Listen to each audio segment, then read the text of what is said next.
Queens, and welcome back to another episode of RD2H Road to Happiness, building our dream realities. I'm literally echoing in this room. It's move out day. This is the last episode of RD2H.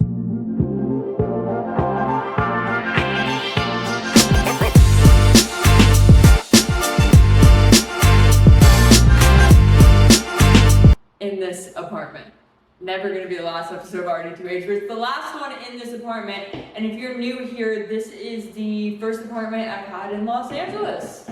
And so that means I've been in LA for officially 1 year, 365 days, enough to have a lease term, long enough to have 2 apartments. That's how long I've been in LA. So I'm feeling like I'm no longer the new person who just moved to a new city. I'm like seeing different characters come in right now, and the plot is getting different. And so I don't feel any type of way about moving out of this apartment. And if you've been watching my episodes, you know that for the last year I've been stressing out because I didn't know where I was gonna live. I didn't know this period that I knew was coming was gonna bridge if everything was gonna work out. And then I feel dumb that I just wasted an entire year stressing out about life lessons and stressing out about, fear and uncertainty, because it worked out. It worked out, and I'm moving into a tiny home, and it always works out, doesn't it? So we spent so much time stressing out. I could have really enjoyed this last year, but maybe the stress helped me get to, where I am right now. So it all makes sense. It's all necessary, but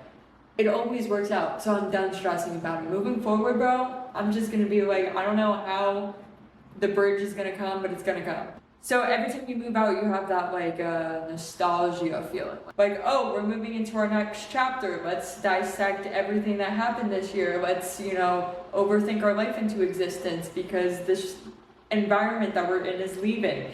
And so I thought that would hit harder for me. It really didn't. I'm actually really ready to move out of this apartment. I am excited to go into the tiny home. I'm excited to have a cute little nook that's mine. It's honestly half the size of this apartment, but I like it more, to be honest. I like it more. It is so cute, and it's just gonna be such a fun chapter. And this last chapter taught me a lot. I think it was the biggest faith chapter I've ever had. This last chapter, my relationship with God strengthened a lot, and I had to rely on Him to get me through the doubt, the fear, the uncertainty, and when the timing was right, He made it happen. I'm not going without a roof over my head. I have a tiny home to move into, and so it was taking that next leap of faith with moving to Los Angeles, with starting brokerage, with doing everything that I'm doing, and really sitting in why people call it risky.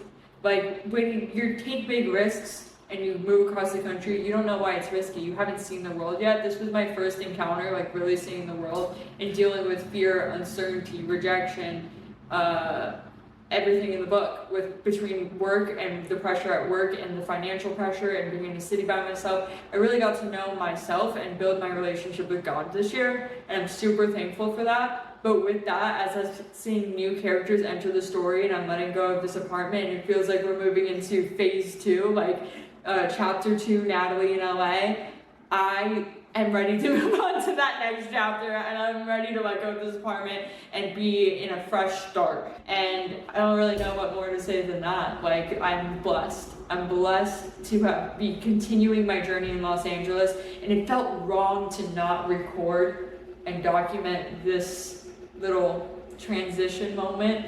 So I don't have much more to say, but God provided. A month ago, guys, I said, I don't know what's gonna happen, or if I'm gonna have a roof over my head, or how things are gonna work out. And now I'm sitting in my empty apartment, moving into somewhere I'm even more excited about. I'm so excited for this chapter. I like the new tiny home more than this place. Okay, it's so freaking cute. I couldn't ask for more. It is nothing short of a blessing.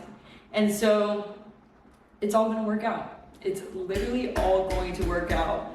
And I'm gonna start living it and stop acting like it's not. Because this apartment, me moving out of this apartment, guys, through all of these last episodes I have made in the last year, this right here is a testament to faith.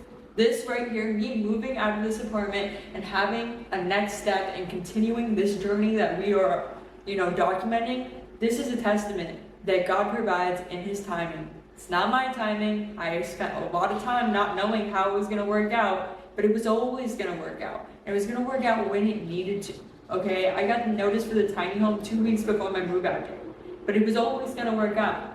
And like this season and this year has given me enough proof that next time I'm like, oh, it's not gonna work out, I can look back on these extremes and chill out and stop stressing. This is all God. This is literally all God, me having this opportunity to keep going. Anyway, so this chapter that I'm walking into, it feels lighter. Things feel like it's changing, or they're changing. I feel like I have a lot more security. I'm starting to have more of a place. I didn't just move to LA, I live in LA now, and new characters are coming in that weren't here 6 months ago, and everything just seems brighter, better. Like it's like war is over. So I'm excited to see what year 2 brings, and I'm excited to see what the seeds I planted this year reap, because I gave it my entire heart and soul this year, and I faced a lot, and that transition was brutal and also like amazing and beautiful at the exact same time. So who knows what it's gonna bring. I literally got love bombed this year, joined a cult, lost the competition, had a listing agreement out, just a proposal on a $16 million deal, still have no money to my name. This year had a lot of things that were not on my bingo card. So side story, I kind of feel like a bad bitch because I moved all of my apartment by myself. It took me 3 days to move, and I unscrewed everything and like pulled out the drill, pulled out all the tools. I was like, dude, I did that shit. I literally did that shit. And so people came to take the bed frame and they didn't speak English. Okay, they didn't speak English and they start taking my bed. And I'm like, no, but like they should know no.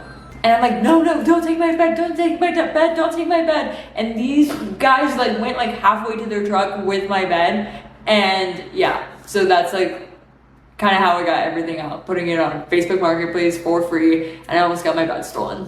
So that's all. The journey continues, and we'll see what is in store. RD2H, Road to Happiness, building our dream realities, one life lesson at a time. Love you guys. Bye.